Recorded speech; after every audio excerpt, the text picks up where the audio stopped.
let's add a bit of functionality to this program, okay? So I think it's doing a great job of computing the area of a circle and showing the user what that area is. Let's go ahead and add a bit to this string concatenation right here. So I want to add something like this. The area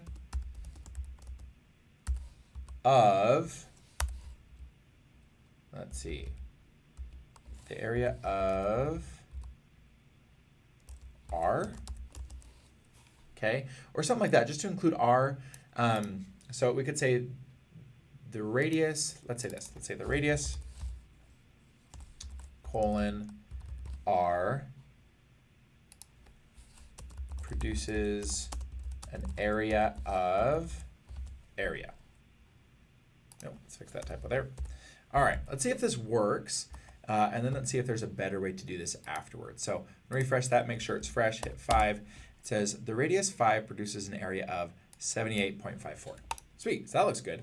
Let's go ahead and round this, okay? So let's round this first, and then let's clean up how this looks in a second, okay? So 2 ways that we can round it. One is right here, I could just say math.round.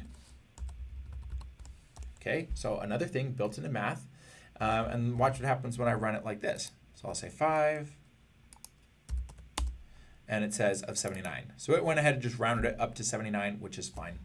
If I wanted to specify how many decimals I wanted to round it to, one really easy way to do that would be to fixed. Okay, so I could go ahead, I could just say area dot to fixed, and then say I want it to 2 decimal places.